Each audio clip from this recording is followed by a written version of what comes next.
10월 4일 라이트 앤 딜라이트 말씀 묵상 시작하겠습니다. 사랑하는 주님, 주님을 찬양하고 사랑합니다.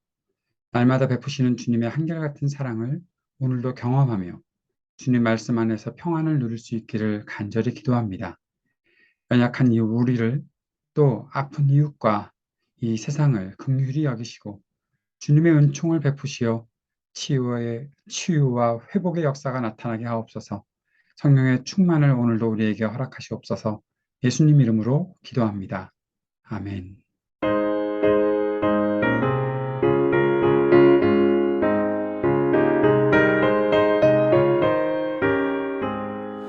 이 눈에 아무 증거 아니 되어도 믿음만을 가지고 선을 걸으면 이 귀에 아무 소리 아니 들려도 하나님의 약속 위에 서리라. 걸어가세 믿음 위에 서서 나가세 나가세 의심 버리고 걸어가세 믿음 위에 서서 눈과 귀에 아무 증거 없어도 이 눈이 보기에는 어떠하든지 이미 얻은 증거대로를 믿으며 이 맘에 의심 없이 살아갈 때에 우리 소원 주 안에서 이루리. 걸어가세 믿음 위에 서서 나가세 나가세 의심 버리고 걸어가세 믿음 위에 서서 눈과 귀에 아무 증거 없어도.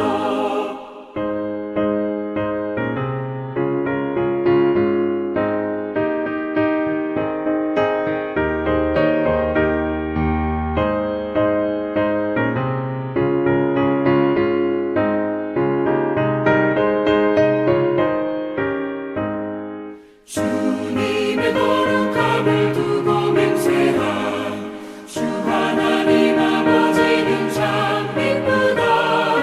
그 귀한 모든 약속 믿는 자에게 능치 못할 무슨 일이 있을까.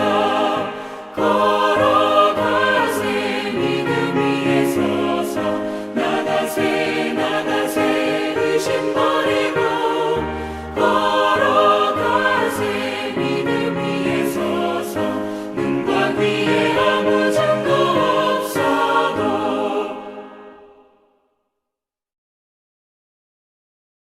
다니엘서 1장 1절에서 7절까지의 말씀입니다.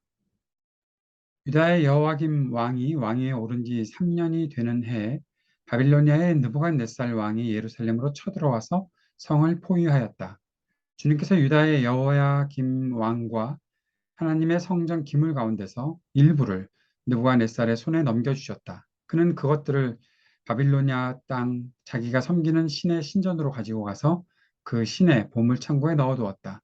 그때 왕은 아스푸나스 환관장에게 명령하여 이스라엘 백성, 특히 왕과 귀족의 자손 가운데서 몸에 흠이 없고 용모가 잘생기고 모든 일을 지혜롭게 처리할 수 있으며 지식이 있고 통찰력이 있고 왕궁에서 왕을 모실 능력이 있는 소년들을 데려오게 하여서 그들에게 바빌로니아의 언어와 문학을 가르치게 하였다.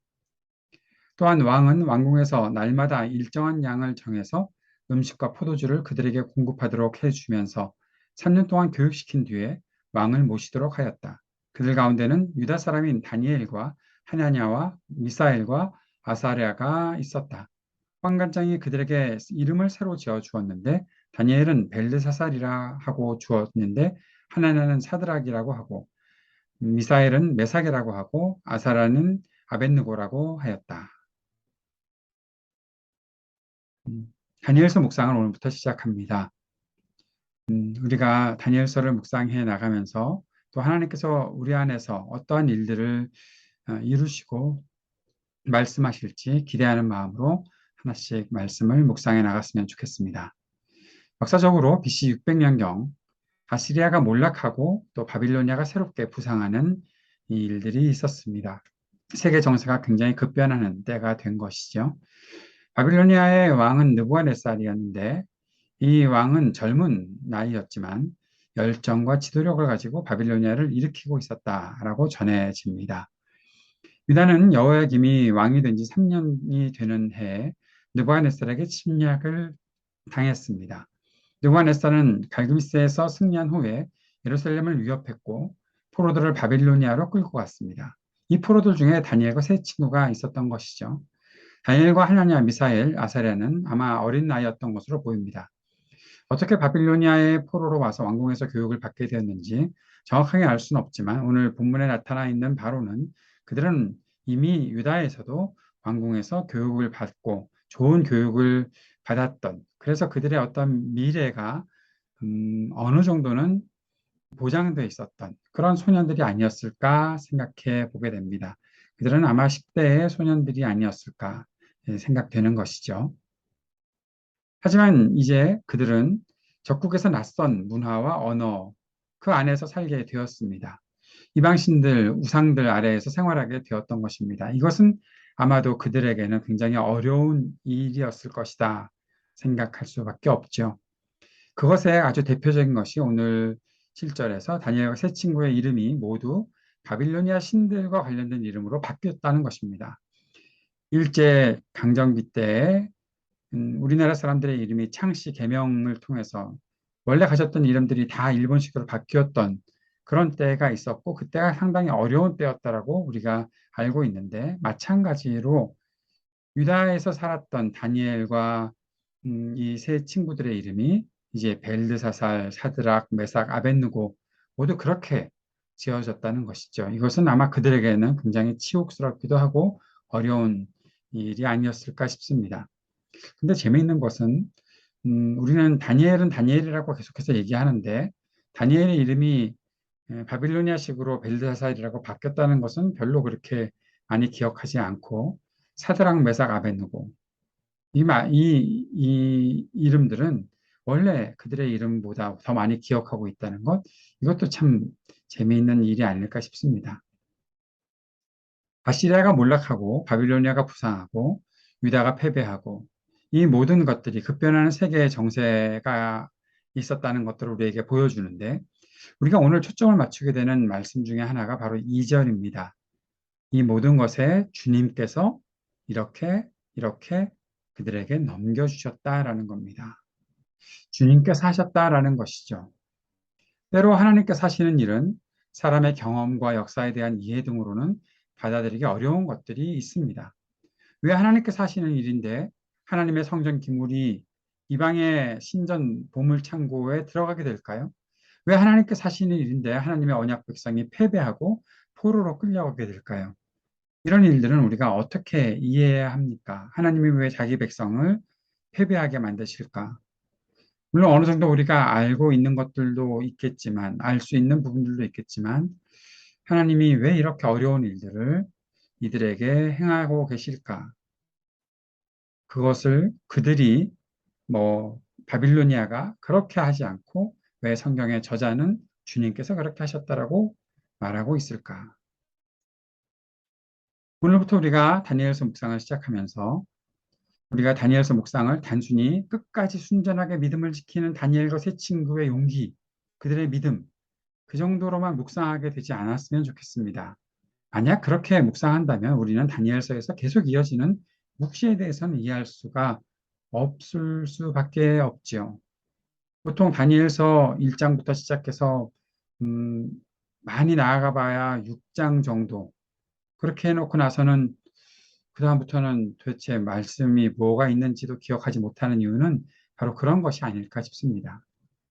말씀을 묵상하는 것에 있어서 가장 중요한 포인트가 있죠. 그것은 하나님께서 하시는 일을 보는 것이고 하나님의 말씀을 듣는 것입니다.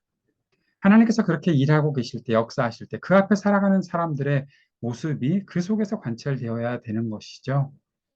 우리가 히브리서 11장에서도 함께 잠시 나누었지만 어떤 믿음의 사람들을 영지하고 그들의 신앙을 우리가 본받자라는 그런 식으로만 하다 보면 결국 그 안에서 역사하시는 하나님, 보이지 않는 것들의 실체이고 증거이신 하나님에 대한 초점을 잃어버리기 쉽다는 것이죠. 특별히 다니엘서는 앞에 너무나 큰 용기를 가졌던 다니엘과 세 친구들의 이야기가 나와 있기 때문에 하나님께서 그 속에서 어떤 일들을 하고 계시는지에 대해서 잊고 있을 때가 많고, 묵시가 딱 등장하는 순간 되게 어렵네 싶어 하면서 그 속에서 그냥 희미하게 사라져버리는, 묵상이 끝나버리는 경우들을 많이 경험했었습니다.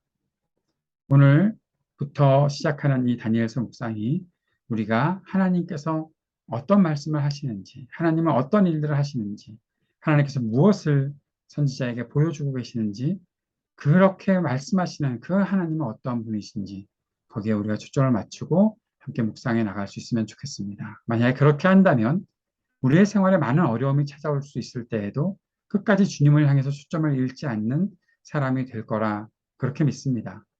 성령께서 끝까지 붙잡아 준다는 사실을 잊지 않는 사람은 어려운 환경 속에서도 살아계신 주님의 도우심을 경험하게 될 것이죠. 그 기대를 가지고 말씀을 묵상하며 주님께 더 가까이 나아가는 저와 여러분이 되었으면 좋겠습니다. 함께 기도 드립시다. 어떤 상황에서도 주님을 향한 초점을 잃지 않게 하옵소서. 간절히 기도합시다. 이 땅을 위해 중보하면서 전쟁과 분열이 그치고 평화와 화합의 세상에 오게 하소서. 지구의 환경이 보호되고 피조세계의 질서가 회복될 수 있기를, 환경을 위해 애쓰는 이들에게 지혜와 힘을 주시기를 위해 기도하기를 원합니다. 청년들이 미래의 기회를 열어주시고 용기와 믿음으로 살게 하옵소서. 기도하고 하이브리드 3.0 교회가 주님 뜻을 이루는 교회로 세워지게 하옵소서. 함께 기도하는 시간 갖기를 바랍니다. 같이 기도드리겠습니다.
하늘에 계신 우리 아버지여, 이름이 거룩히 여김을 받으시오며 나라가 임하시오며 뜻이 하늘에서 이루어진 것 같이 땅에서도 이루어지이다.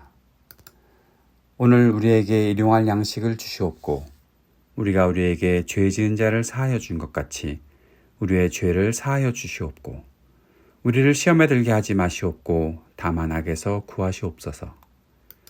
나라와 권세와 영광이 아버지께 영원히 있사옵나이다. 아멘.